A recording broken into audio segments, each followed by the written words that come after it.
Caro Ivo Gallo, caro Lele Marcassa, sei pronto? Prontissimo! Inizia un nuovo viaggio! Una nuova avventura! Nei nostri viaggi raccontiamo storie di lavoro e artigianato.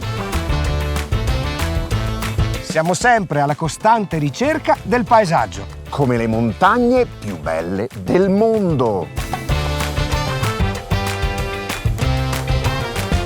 Tanta avventura! Inizia la racola. State con noi!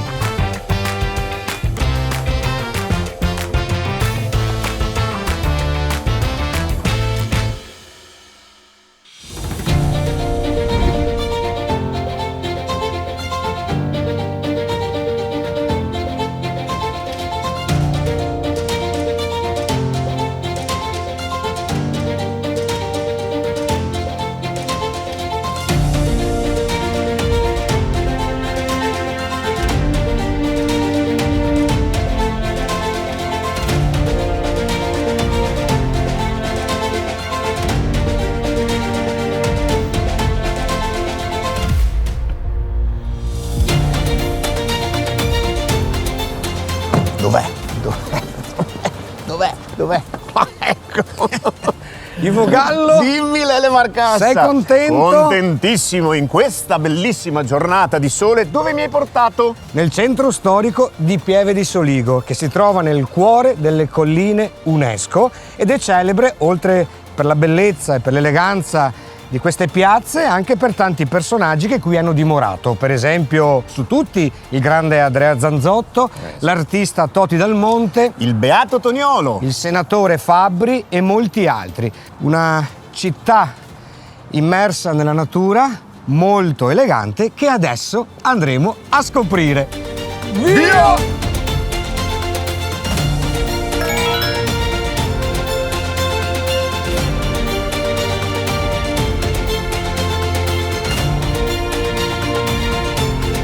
Sono convinto che Pieve di Soligo debba essere visitata soprattutto da chi vive in Veneto, perché rappresenta un cuore pulsante della storia e dell'economia di questa regione e soprattutto è stata dimora di grandi personaggi che evidentemente qui hanno trovato l'energia giusta che unitamente alla creatività ha creato qualcosa di straordinario. Ecco, il centro storico negli ultimi anni si è espresso in tutta la sua magnificenza attraverso delle opere di ristrutturazione, di sistemazione del decoro urbano, in cui ancora troneggiano questi palazzi, queste ville che sono il segnale di ciò che Pieve di Soligo ha sempre rappresentato negli ultimi 300 anni. Siamo un po' abituati a pensare che questa realtà si fondi sul grande commercio del vino, sulla presenza di questi colli lussureggianti che sono inseriti all'interno della lista dei beni dell'UNESCO. In realtà tutto parte molto prima. Già se consideriamo il fatto che la città fosse divisa dal Soligo, che è un emissario dei laghi di Tarzo e Revine, in due borgate, da una parte quella che viene considerata la corte dei Contà, dall'altra invece la Pieve dei Trevisan, che poi si sono ovviamente unificate, prima dai conti Brandolini, che qui erano i feudatari principali, che avevano questo permesso governativo, amministrativo e anche finanziario da parte della Serenissima Repubblica di Venezia, la quale decise di investire anche attraverso la presenza di alcune famiglie importanti. Penso ai Balbi Valier, penso al fatto che la Serenissima trovò in questa parte dello Stato da terra forse un luogo importante per far crescere l'economia della stessa Repubblica. E quindi quella stessa energia che a un certo punto si è trasformata in una realtà politica, governativa fondamentale per Venezia, non a caso qui c'era un'importante podestà in cui c'è ancora la casa che ricorda questa presenza, ma che lasciava grande autonomia a questi piccoli artigiani e anche contadini che poi da protagonisti sono stati esemplari a livello imprenditoriale. Quindi quel piccolo artigiano, subito dopo finita la Seconda Guerra Mondiale, che utilizzando qualche arnese, il legno, ha pensato bene di consolidare una struttura artigianale che producesse mobili, cucine, serramenti, battiscopa. Ecco, questa è stata la grande evoluzione imprenditoriale di Pieve di Soligo, ma su tutto c'è stata la presenza del Beato Toniolo, il quale ha insegnato a queste comunità la responsabilità imprenditoriale vicina alla devozione nei confronti della Chiesa Cattolica. Da qua fondamentalmente parte il grande manifesto che rivoluziona anche quella che un giorno chiameremo democrazia cristiana.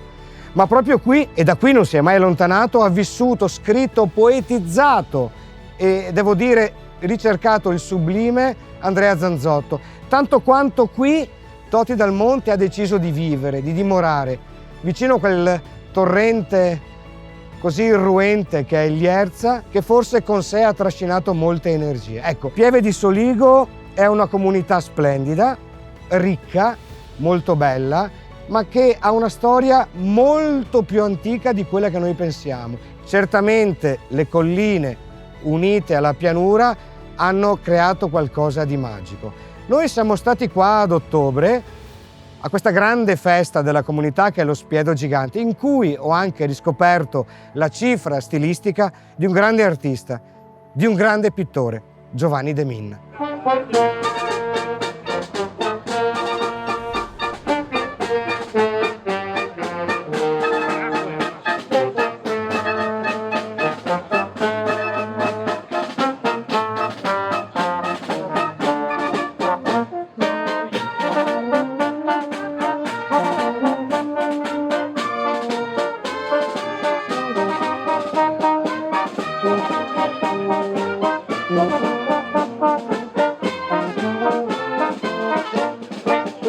Benvenuti a Pieve di Soligo, sono il sindaco Stefano Soldan e sono orgoglioso di presentare le iniziative per l'anno 2026.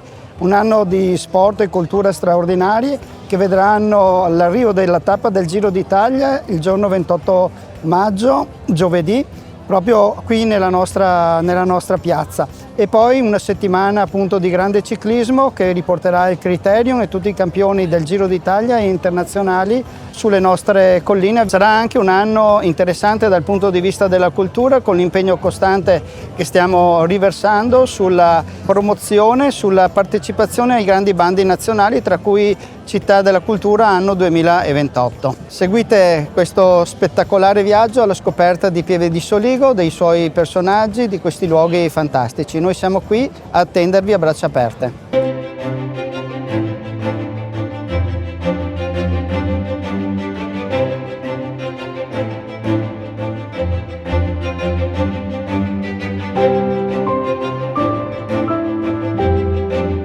Piccolo momento di pausa nel centro storico di Pieve di Soligo su questa bellissima passerella che attraversa proprio il fiume Soligo. Ora mi sposterò a Solighetto, dove c'è una chiesa importante, molto preziosa, e in cui è contenuto un affresco davvero straordinario di Giovanni de Min, pittore che nasce a Belluno nel 1786, attivo in tantissime città italiane, che diventò un trionfatore del neoclassicismo pittorico italiano. Un affresco importante come molti. Penso a Cesare che sconfigge gli Elvezi a Villa Gera Conegliano, per esempio, oppure le decorazioni di Palazzo Pappadopoli o il Museo della Grande Guerra di Vittorio Veneto, ma è attivo a Milano, è attivo nella Città del Vaticano, dove nel 1803 si trasferisce al soldo di Antonio Canova. Poi rientra a Venezia e dipinge, per esempio, Palazzo Revedin. A un certo punto la sua cifra stilistica si orienta verso le novità di metà Ottocento, quindi spose dell'arte francese, del nuovo pensiero illuminista e romantico.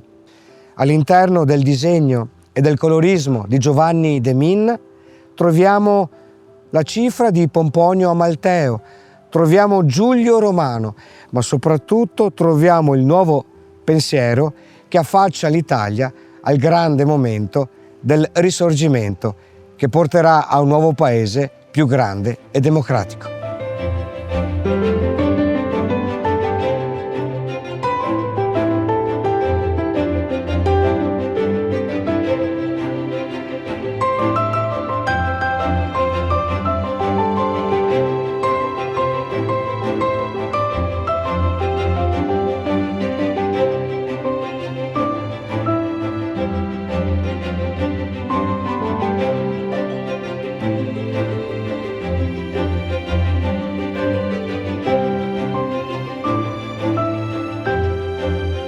ho raggiunto l'interno della chiesa di Solighetto, dedicata all'Immacolata Concezione. Ne parleremo.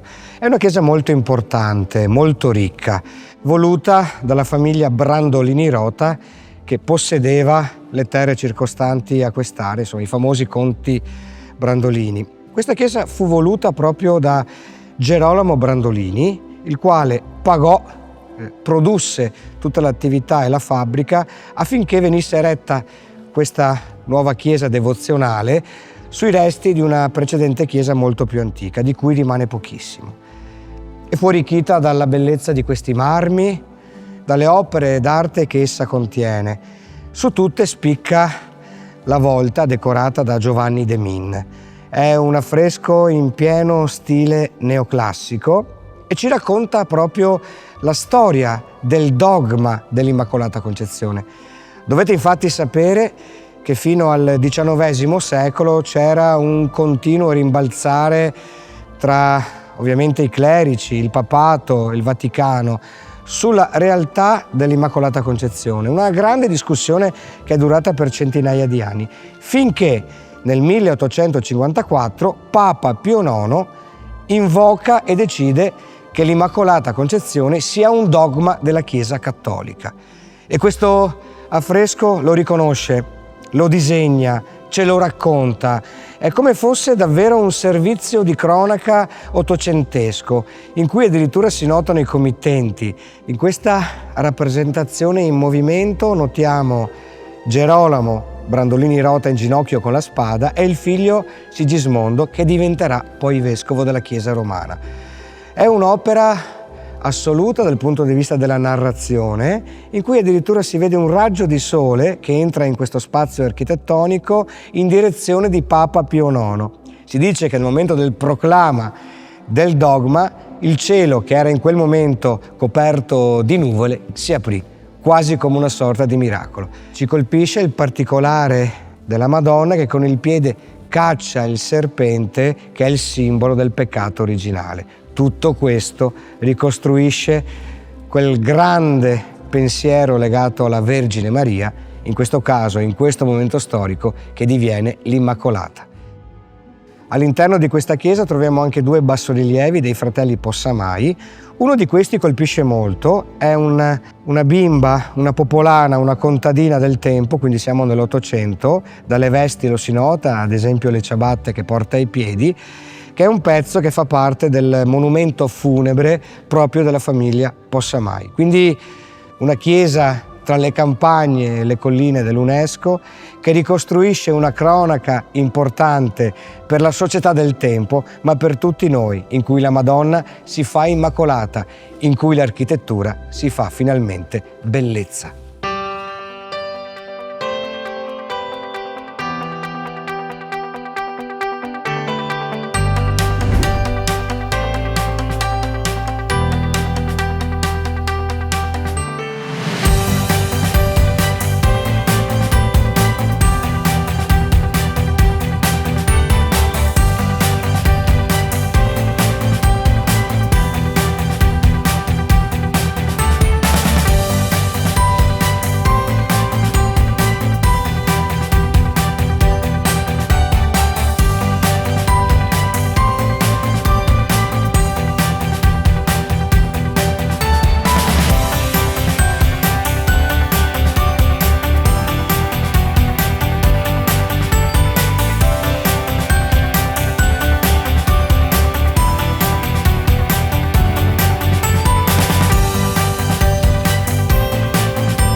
Io sono davvero contento di essere all'interno di uno degli stabilimenti del gruppo Eclisse della famiglia De Fabri. Sono con le sorelle Antonella e Daniela. Però ragazze, voi siete l'anima contemporanea di questa azienda, ma tutto parte anni fa dal Papa Luigi. Cos'è accaduto, Antonella? Tutto nasce negli anni 60. Mio papà, insieme al fratello e a mio nonno, avevano una piccola officina dove facevano riparazione di attrezzi agricoli, carri. A un certo punto lui sente l'esigenza comunque di fare qualcosa di suo e lo zio prosegue il suo percorso perché avrà un'attività idraulica e a Refrontolo costruisce casa, perché noi in quel tempo abitavamo in famiglia con i nonni. Costruisce casa e anche officina. Casa bottega, quindi. Casa bottega, come si usava e come si Certo. E lì inizia allora con la carpenteria pesante, però un po' alla volta si evolve perché un'azienda di Vittorio Veneto ha questa necessità di produrre un cassonetto in lamiera e un controtelaio. Da lì nasce l'idea della produzione dei controtelai in lamiera, che nel tempo si sono evoluti in monoblocco. Adesso il sistema è un sistema che coibenta il foro finestra con tutta una serie di sistemi oscuranti. 35-36 anni fa nasce quella che è Eclisse con questo prodotto che è un prodotto che è diventato importante in tutto il mondo. C'è anche un patrimonio familiare, un patrimonio professionale che attraverso la visione, la creatività che è molto veneta Sì. e la voglia di fare evidentemente ha prodotto questo marchio riconosciuto in tutto il mondo e quindi Daniela, l'azienda è cresciuta negli anni. Sì, in 10 nazioni tra Europa e mondo abbiamo queste consociate che prendono il nome di Eclisse, Eclisse Francia, Eclisse Germania, Eclisse Spagna. Distribuiscono questo e prodotto distribuiscono, d'eccellenza. sì. Il prodotto viene prodotto tutto a Pieve di Soligo e poi viene esportato nel mondo. Fantastico. Alle spalle di questa azienda c'è molto altro, quindi c'è una famiglia che continua ad operare in questi grandi mercati, come ci diceva Daniela, però voi avete anche un impegno che guarda e sorride al sociale, vero? Sì, esatto. Abbiamo sempre sentito questa necessità di dare e quindi contribuiamo con società sportive, associazioni locali, quindi Pro Loco piuttosto che altre associazioni, e questa cosa ti dà, è una cosa che ti ritorna. Daniela, so che comunque avete dei nuovi progetti, vero? Sì, abbiamo dei progetti che guardano anche questa volta alle persone, al benessere delle persone. È in costruzione una sala mensa residente, quindi che può ospitare fino a 150 persone. E poi ho pensato a uno spazio per i figli del personale, dei dipendenti, per il doposcuola, perché è una problematica che io, ma anche Antonella, abbiamo sempre sentito con i nostri figli. Sì, Quindi le dare mamme modo, capiscono meglio. Sì, è vero. E quindi nascerà questo luogo dove potranno i figli dopo la scuola verranno lì e per i compiti comunque saranno seguiti da persone professionali. Inoltre sorgerà anche una lavanderia e quindi sono dei segnali importanti secondo me che faranno sicuramente piacere alle persone. Certo, è un welfare aziendale. È un welfare aziendale Esatto, sì. importante. E quindi innanzi alla comunità e alla socialità Eclisse non scompare. Antonella, ma perché non mollare tutto? De Favre e Eclisse fino a 2 anni fa erano 2 aziende distinte. E con Daniela dal 1 gennaio 2024 siamo diventate Eclisse, anche se manteniamo comunque i 2 prodotti, i 2 brand De Favre e Eclisse, e abbiamo voluto farlo per dare un segnale di responsabilità nei confronti dei nostri collaboratori. Certo.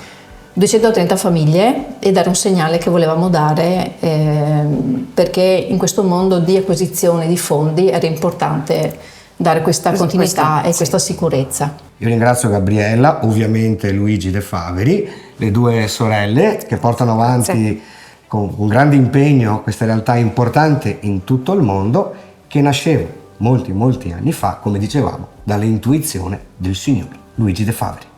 Grazie. Grazie.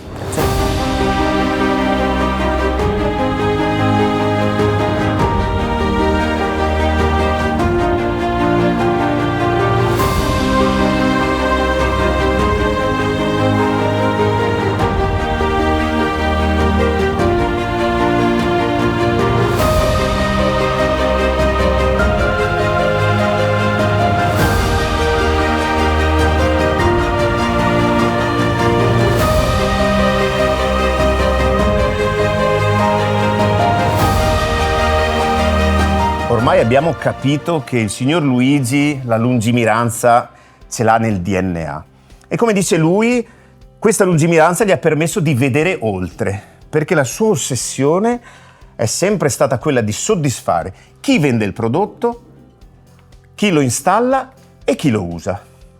Come, caro Dario, si fa a soddisfare queste 3 categorie? Con la continua innovazione, cosa che il signor De Favari non si è mai stancato di trasmettere a tutti quanti noi, ogni giorno. Adesso nei suoi 85 anni ancora comunque è sempre qua che ci dà un suggerimento, un aiuto per arrivare sempre a innovare, a non essere, una cosa che ci dice sempre, non essere mai soddisfatti di noi stessi e del prodotto che stiamo facendo, quindi pensare sempre a se c'è qualcosa di migliorabile, quindi non accontentarci, soddisfare sempre quello che è la vendita, facilitare la vendita, l'installatore e soddisfare quello che è il cliente finale. Quindi questi particolari che tolgono ogni pensiero. Ma io so che c'è un altro vanto di questa azienda, che è proprio la sicurezza per chi ci lavora. Esatto, un'altra cosa che comunque l'azienda Eclisse e tutta la famiglia De Favari tiene molto e mette quasi, oserei dire, al primo posto, al secondo c'è la qualità ovviamente, è la sicurezza. La sicurezza all'interno della nostra azienda è un vanto vero e proprio, perché come dice sempre la famiglia De Favari, loro vogliono che il dipendente, qualsiasi esso sia, entri alla mattina e esca alla sera tornando dalla sua famiglia senza farsi male. Quindi abbiamo un livello molto molto alto di sicurezza all'interno dell'azienda. Quindi lavorare qui è un po' entrare nell'estensione della famiglia De Favari. È una grande famiglia in sicurezza. Esattamente. Senti, ma non è che state cercando personale? Perché io verrei volentieri a lavorare qua. Beh, eventualmente magari potresti inviare il tuo curriculum così valutiamo magari la tua... Lo farò, grazie Dario.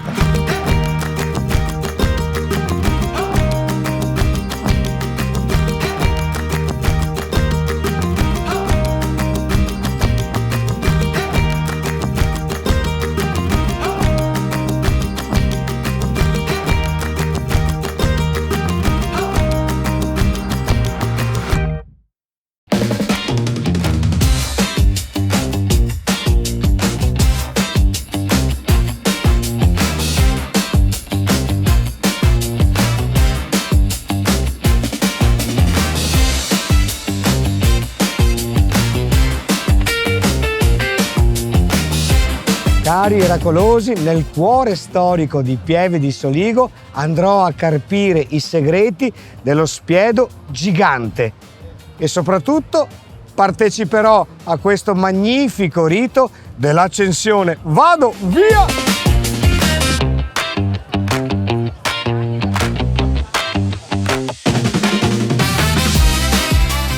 68esima edizione della fiera, della festa, della grande manifestazione dello spiedo gigante di Pieve di Soligo. Record mondiale, viva, un grande applauso, qui cuoceranno anche stavolta 2000 guaglie, è il record del mondo che è stato certificato come World Guinness.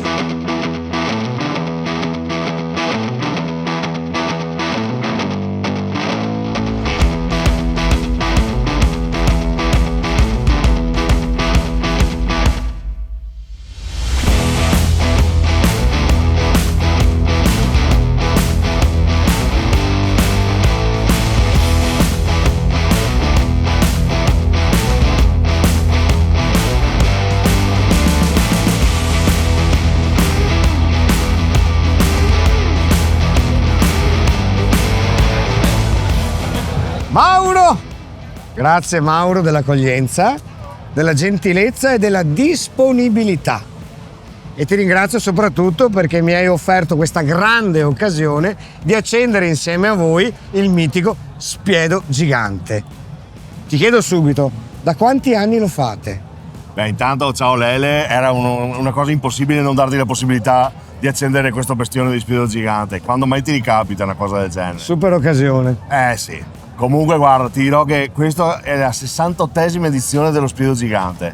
Allora facciamo un po' di storia dello spiedo gigante. Questa idea nasce da Domenico Zorzi, detto Memi, da Ettore Barato, all'epoca presidente della Prologo, con la collaborazione anche dell'allora sindaco Francesco Fabbri, famosissimo poi per essere stato anche ministro della Repubblica Italiana. con la collaborazione anche del cuoco Leopoldo Nardi, detto Poldo. Erano gli anni che con il dopoguerra, sai, dopo 11 anni che la guerra era finita, la gente era più tranquilla, c'era 4 soldi in tasca e le ricostruzioni erano state fatte, e quindi cosa si è pensato? Beh, bisogna fare una festa di piazza tutti insieme. E allora, che festa facciamo? Facciamo, qua siamo famosi per fare lo spiedo, facciamo uno spiedo. E che comunque ci ha anche portato a farci vedere in luce rispetto al mondo, perché nel 2017 abbiamo anche come prologo di piede conseguito il Guinness World Record per la più grande cottura di quaglie al mondo. Per me comunque è sempre un'emozione anche venire qui e vedere questo monumento, diciamo, che gira. Ma scusami, quindi quante quaglie, quanto grande è questo spiedo? Guarda, allora, in condizioni normali, quindi quest'anno sono circa 2000 quaglie. Ah, però. E poi ci sono tante persone che vi aiutano, volontari della Proloco, che dobbiamo evidentemente ringraziare per l'impegno. Quanti siete? Allora, la Proloco quest'anno siamo arrivati a circa 200 tesserati, quindi è veramente un numerone, perché confrontandosi con le altre realtà qui vicino, anche loro sono rimasti sbalorditi di questo numero. Siamo molto felici perché comunque, oltre alle delizie che riusciamo a somministrare, tra le quali le quaglie che sono veramente un vanto, riusciamo anche a dare felicità e goliardia alla gente, perché alla fine sono tutti volontari, quindi se non si divertono. Momento di festa per tutti. Momento di festa per tutti. Cosa rappresenta per te? Cosa rappresenta per te lo spiedo gigante qui nel cuore storico di Pieve di Soligo? Per me, allora, per Pieve di Soligo è il simbolo di Pieve di Soligo, perché da lì parte tutto quello che poi è stato il discorso dello spiedo d'alta marca, riconosciuto ormai ovunque. Per me personalmente è sempre un'emozione, perché ti ripeto, dal 1998 io ho vissuto il secondo cuoco, Ezio Antoniazzi, che porto sempre qui nel mio cuore, che purtroppo ci ha lasciati nel 2010, e per me è veramente questa emozione, anche poi con Albertone e il cuoco di adesso, con tutta la compagnia, era veramente un momento di allegria, di festa, di gioia. Di condivisione. Condivisione e convivialità che deve essere una delle basi dello spiedo. Quindi tutti insieme, noi amici, abbiamo sempre intrapreso questa fatica, sudore e tante cose, ma alla fine belle soddisfazioni, seduti, tappiamo un bel spumantino. E questo piatto è straordinario, tipico della marca di Treviso, ma Pieve di Soligo è la città dello spiedo. Io immagino, caro Mauro, che adesso passa in bicicletta con la sua sciarpa il buon Andrea Zanzotto, che incontra Toti Dal Monte, e io e te insieme a loro ci beviamo un bicchiere e assaggiamo questa straordinaria meraviglia della cultura culinaria di Pieve di Soligo. Bene, io ti direi che a questo punto è arrivato il momento anche di capire e di conoscere i segreti e le culture dello spiedo. Quindi io ti direi, vai da Alberto, il nostro cuoco che ti sta aspettando. Grazie Mauro di cuore. Grazie Lele, a te. Grazie.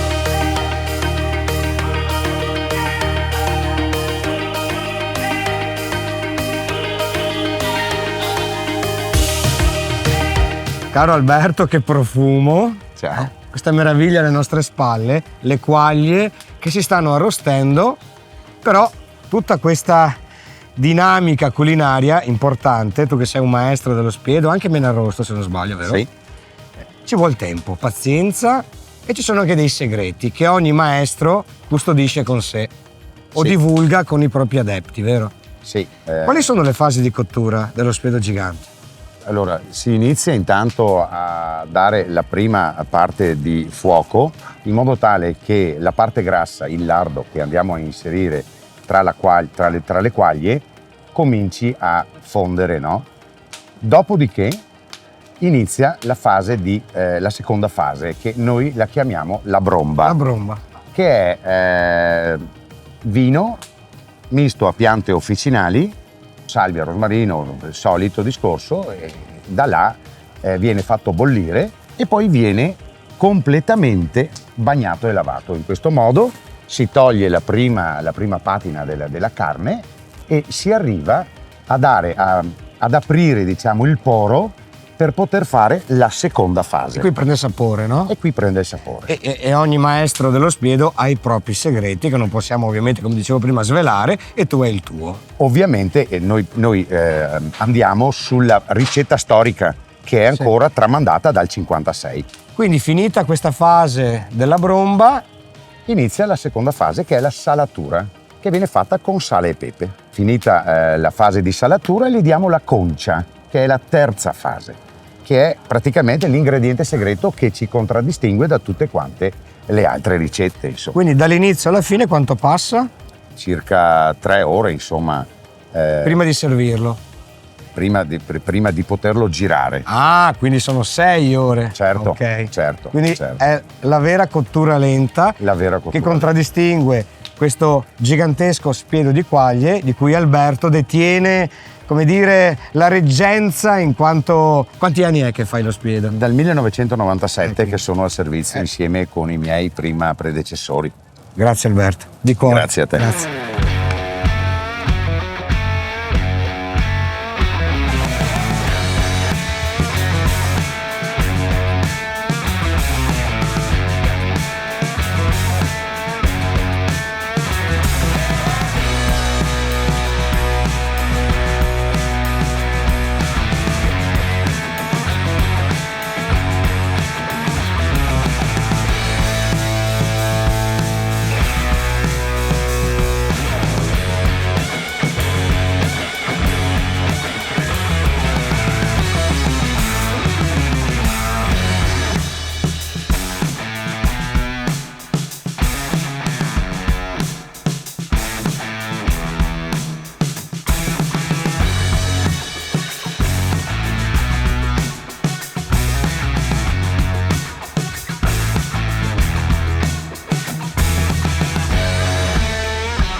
Crode del Pedrè. Inseguire in questo gruppo o costellazione di massi, colmi ancora della violenza d'urto che li ha sparsi e resi tali.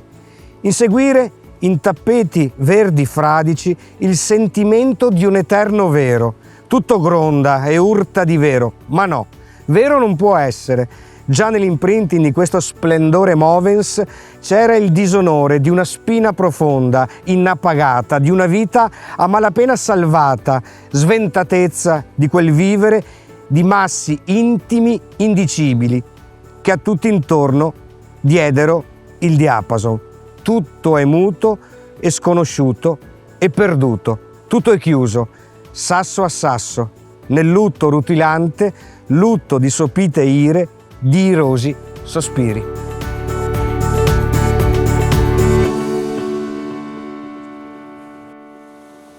Crode del Pedrè, da crudus, grezzo, selvaggio, vivo. Ed è proprio ciò che si percepisce immersi in questa meraviglia.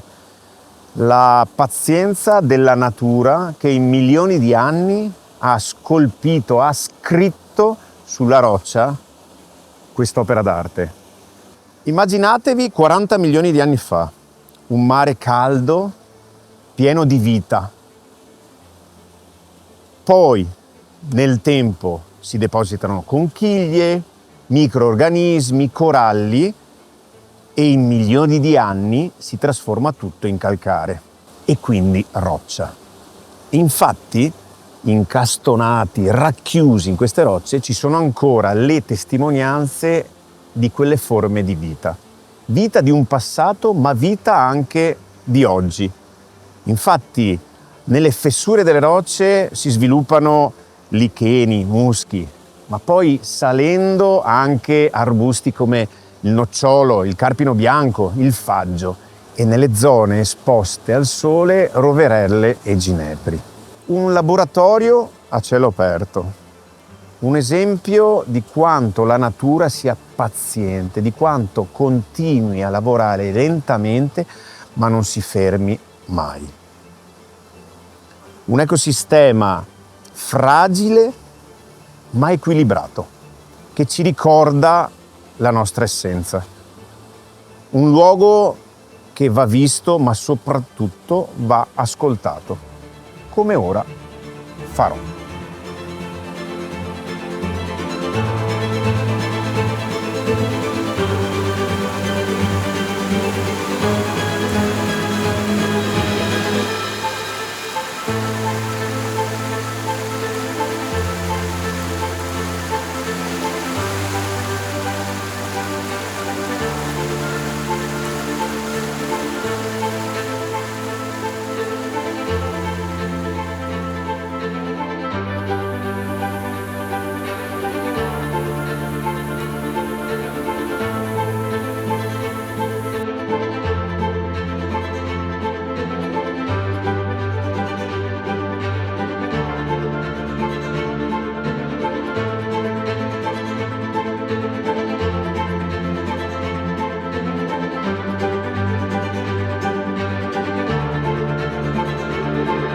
Adesso c'è un momento che mi piace molto all'interno del nostro percorso, del nostro viaggio, il trionfo della musica. E devo dire che è un piacere essere con Giancarlo, che è il presidente dell'associazione Toti dal Monte, che da tanti anni opera a Pieve di Soligo ed è divenuta un'istituzione culturale dell'Alta Marca, ma di tutta la regione Veneto. Da tanti anni voi siete impegnati su questo campo, Giancarlo. Sì, l'associazione è stata fondata nel 72-73, sì che esistiamo da praticamente 53 anni e io sono stato uno dei primissimi allievi dell'associazione, sono ancora qua come presidente, sì che per me è veramente un prestigio questo. E operiamo da quel periodo, sono passati circa 7.000 allievi da allora, e di cui diversi hanno fatto proprio la vera carriera musicale. Adesso ascolteremo due maestre dell'associazione, ma ce le presenti lei. Certo, abbiamo due nostre insegnanti, la pianista Margherita Boatin e il soprano Sharon Avigliano. Ci eseguiranno di Ermanno Volferrari, Bondì cara Venezia, tratta dall'opera Il Campiello. Buon ascolto a tutti. Grazie, grazie.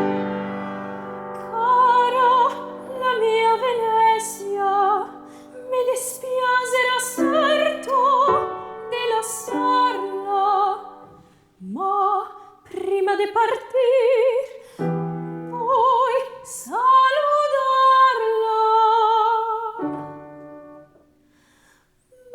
Buondì,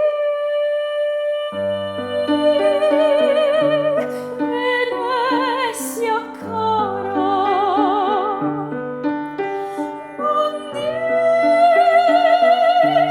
Venezia mia.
Ho raggiunto la sede di Ascopiave, la bellissima sede, peraltro dove si trova anche uno dei principali sportelli del gruppo Era. E devo dire che è un luogo molto bello, ma soprattutto nasce da un'intuizione, da una visione di alcune persone che avevano davvero uno sguardo lungimirante sul progresso delle proprie società.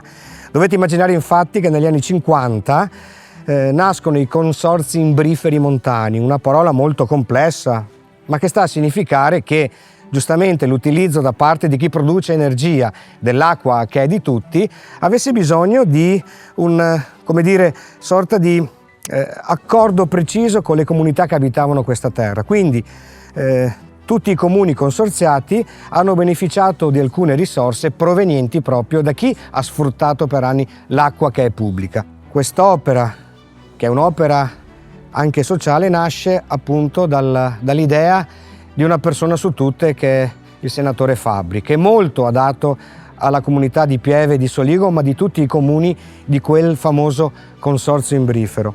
E sembra quasi che abbia ricalcato l'idea di un altro personaggio importante per la comunità, che è il Beato Toniolo. L'idea era quella di creare una società che beneficiasse anche delle proprie fonti energetiche. Quindi Fabbri realizza qualcosa di nuovo e permette a queste comunità di crescere e di svilupparsi economicamente in maniera esponenziale. La gente sta meglio, c'è il progresso, nascono tante realtà legate soprattutto all'artigianato del mobile che diventano un unicum in tutta Italia. Quindi questo luogo ci trasmette tantissima energia e ci fa capire come una scelta giusta e lungimirante possa essere assolutamente vincente.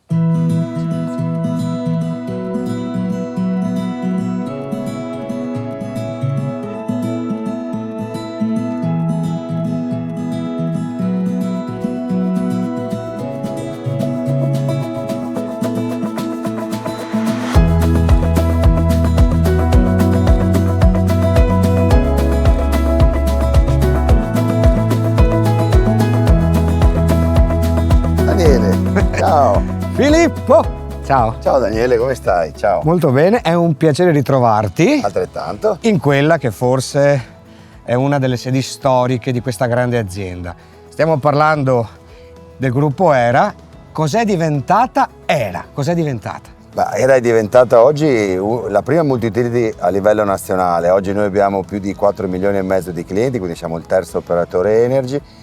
Il gruppo di cui è entrata a far parte da qualche anno anche la ex Ascotrade, marchio che sicuramente ricordate e conoscete bene di questo territorio, dello sportello in cui oggi siamo.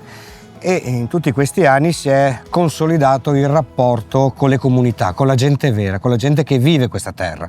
Certo, noi oggi appunto siamo una grande azienda a carattere nazionale ma con una fortissima connotazione territoriale. Noi ci teniamo in maniera particolare a mantenere le nostre origini, la nostra vicinanza col territorio, tant'è che abbiamo, oltre a questo sportello, in provincia di Treviso altri 5 sportelli, ma in totale in Nord Italia abbiamo più di 60 sportelli, oltre gli altri 200 che il gruppo ha in tutto il territorio nazionale, in tutte le regioni d'Italia che ormai copriamo.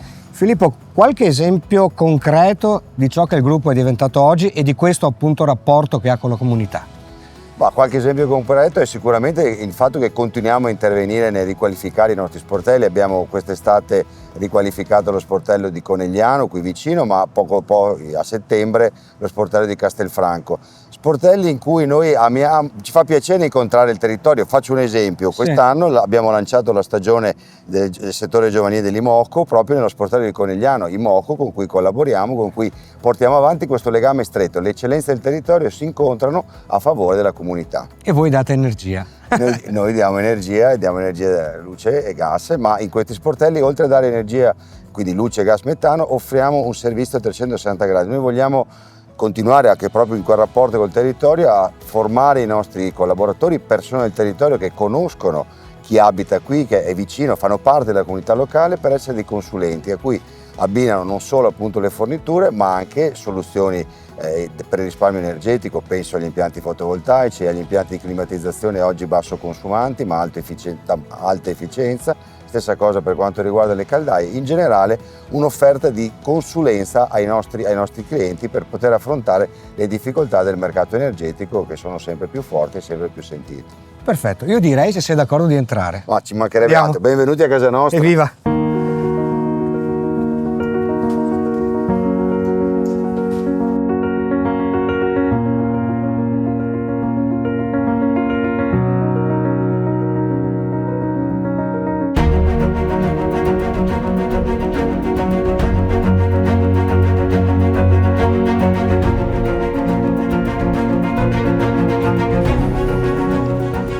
Villa Balbi a Pieve di Soligo, la residenza di un ramo della famosa famiglia patrizia di Venezia, ricordiamo Palazzo Balbi, sede della regione, che nel XVII secolo si è insediata e ha piantato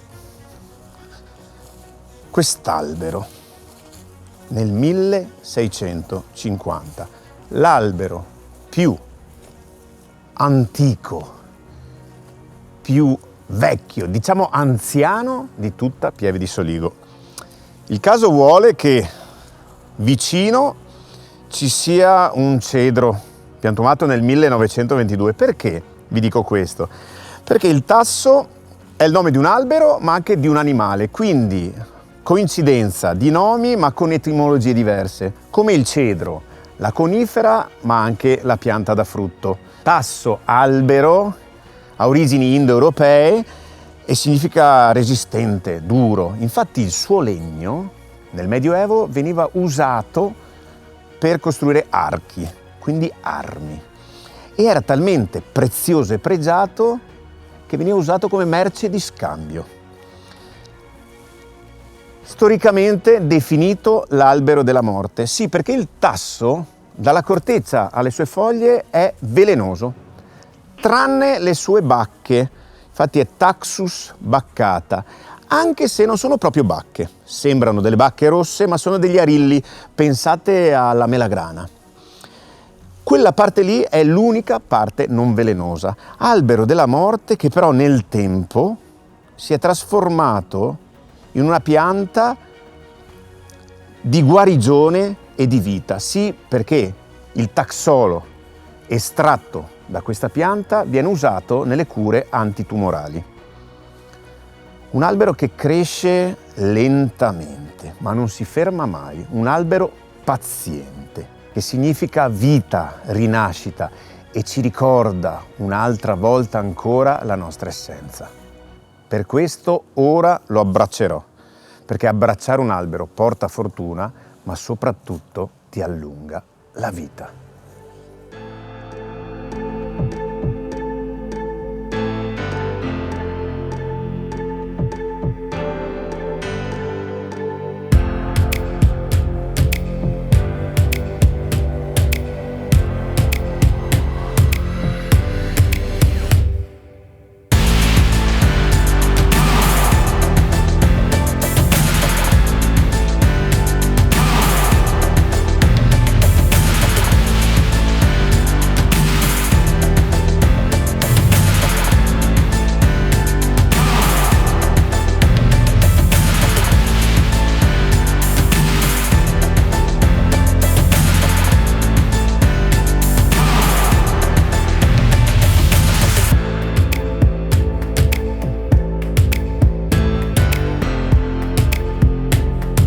Sono molto contento di essere all'interno di questo spazio artistico di un grande maestro della scultura italiana e mondiale che è Valerio De Marchi, che ringrazio per l'accoglienza e la disponibilità. Grazie a voi. Questa è la bottega dell'artista, in realtà, dove lei espone le opere già finite. Realizzate, sì. E poi so che c'è un altro spazio invece dove lei ancora opera e realizza attraverso un lungo lavoro, sì, una visione creativa, le opere. Sì. Siamo ovviamente rapiti dalla bellezza delle forme contenute in questo spazio, dal fatto che ci sia questa presenza femminile molto preponderante. Ma è tanti anni, Valerio, che lei ha iniziato questa attività e non dico quasi per caso, Però lei ha una formazione iniziale da autodidatta, o sbaglio? Sì, io ho questo, non so se chiamarlo difetto o pregio, di amare il mondo femminile e ho cercato di illustrarlo, di celebrarlo attraverso le fanciulle che ho visto, che ho ammirato, per immortalarle nel tempo. Quindi lei è un grande assertore dell'arte figurativa. Sì, io amo il classicismo e penso che fin dal 400 a.C. come i greci hanno cominciato, e prima ancora anche gli egiziani, abbiano trasmesso il meglio che si può trasmettere nel senso artistico.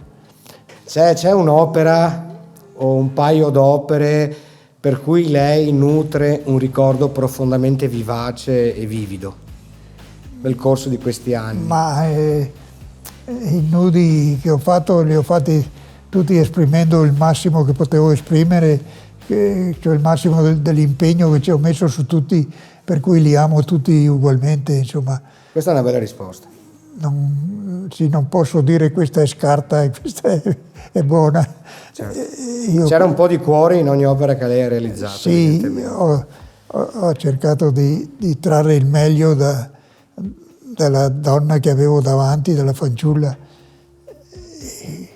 I risultati sono molto evidenti, nel senso che sono carichi di quella realtà spirituale e materica che ha poi permesso a Valerio De Marchi di rappresentare un grande ramo dell'arte italiana riconosciuta in tutta Europa ma anche in tutto il mondo. Io so che adesso ci recheremo nel laboratorio dove ancora lei continua a lavorare, per noi questa è una grande opportunità. Io ringrazio Valerio, il maestro, per lo spirito con cui ci ha accolto all'interno di questo spazio e soprattutto per la cifra artistica che lei è riuscito a mantenere in questi 50 anni, regalandoci quella che tutti definiamo la grande, vera e unica arte scultorea. Grazie a voi. Di cuore, grazie.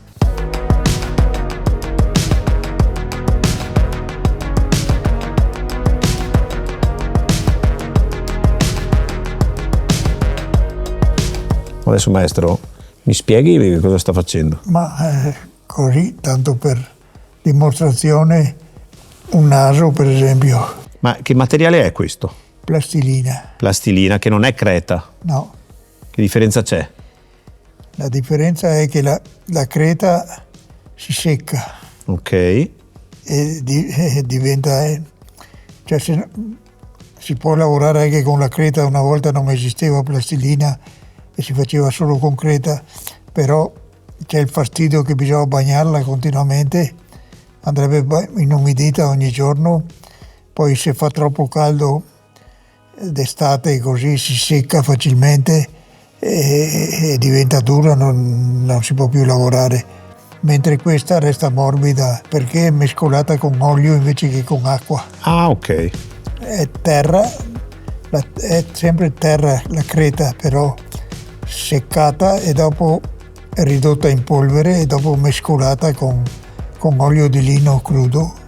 Questa è la prima fase, poi si fa un calco di gesso, giusto? Sì. E dal gesso si passa? Si passa al calco in cera se si vuol fonderla in bronzo.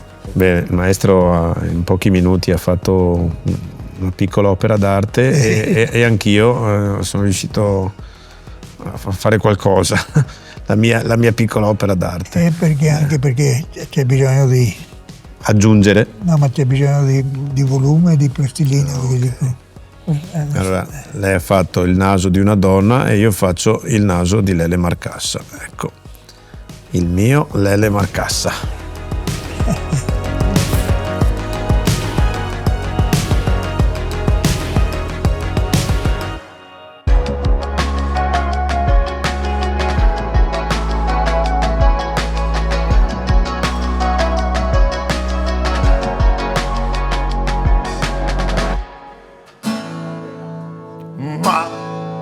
Guarda quella là, la vedi come fa, guarda come cammina, sì, ferma e fissa qua, poi spinge e scatta via.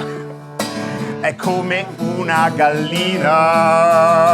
La gallina non è un animale intelligente, lo si capisce da come guarda la gente.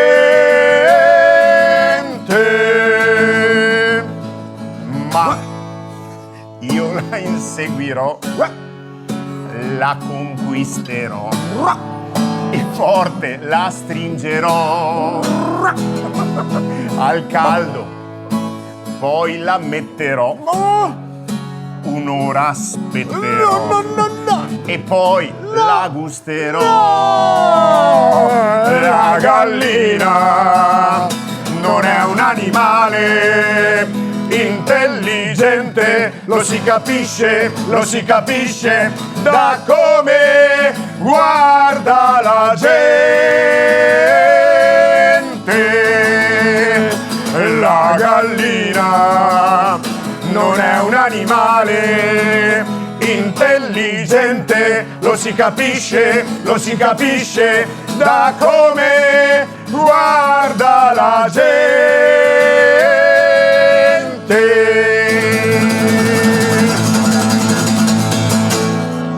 Sabio.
Eccola, Cristina, Eccoci, grazie Cri. Grazie Cristina. Grazie mille. Grazie. Allora, cosa abbiamo su questo piatto? Allora, cosa abbiamo su questo piatto? Abbiamo la tradizione dell'alta marca trevisana. Quindi abbiamo una tagliatella fatta con una farina di castagne, una semola di grano duro e uova. Quella che fa tua mamma. Quella che fa mia mamma. Poi Sandro ha pensato di farla come? Con cosa? Sempre con un consiero di quello... Il consier? Ne stavamo parlando prima. Quindi con questo ragù di coniglio passato in pentola 4 ore con delle olive. Se sei d'accordo, prima di assaggiare ti chiedo anche i vini che ci hai proposto. Allora, i vini che abbiamo messo alla mescita sono questo rosso, l'abbiamo abbinato a questo nostro entrée o antipasto, che è un musetto con purè e crème, un musetto fatto alla zucca e mostarda e delle erbe cotte, della soppressa con della polenta e chiodini. Abbiniamo questo rosso dell'azienda Calmonda perché si sposa benissimo, perché è un rosso giovane, esprime tutti i suoi sapori della bassa Piave e si sposa benissimo con questo antipasto. Poi con il bianco, che è il bianco di Giovanni Gregoletto, dell'azienda Gregoletto, abbiamo abbinato questo verdiso. Si sposa benissimo con questo ragù bianco, diciamo, chiamato così, perché non è troppo feroce, non è troppo grasso, e questo verdiso riesce a sgrassare tutti i bocconi che riusciamo a fare. Di questo concert che tu ci hai preparato. Certo. Io ringrazio tutto lo staff di questa magnifica osteria nel cuore storico di Pieve di Soligo. Ringrazio Sandro per la gentilezza. Grazie a voi. Di fare con te un brindisi. Certo. Venite a trovare i ragazzi perché sono davvero molto molto bravi. Grazie mille a voi, grazie a tutti.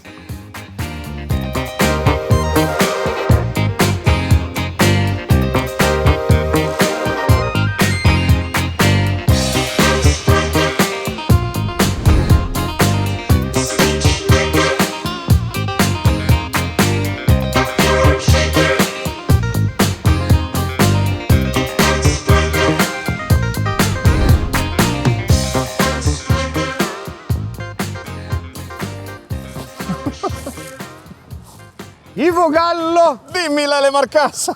Sei contento? Contentissimo, però Uffa uffa, finisce sì. anche questa avventura. In questa terra dove hanno dimorato e hanno creato opere incredibili, grandissimi personaggi. Ma abbiamo trovato anche tanta gastronomia, tanta natura e immensa arte. Se sei d'accordo, Sono d'accordo. chiuderei con qualche verso di Andrea Zanzotto. Fiammelle qua e là per prati, friggono luci disperse, ognuna in sé. Quelle siamo noi, racimoli del fuoco che pur disseminando resta pari a se stesso. È zero che dona, da zero il suo vero. Da Ivo Gallo, Ma soprattutto da Lele Marcassa. finisce questa nostra puntata. Se vorrete, ci troviamo ancora nella prossima avventura. Ciao a tutti e grazie. Lungo il Soligo a batterci le mani, a mettere le bandiere sui balconi. Sono arrivati i re dei ciarlatani, i veri guinti sopra il carrozzone. Venite tutti, piazza fra 2 ore, vi riempirete gli occhi di parole, la gola di sospiri per amore e il cuor farà 3000 capriole.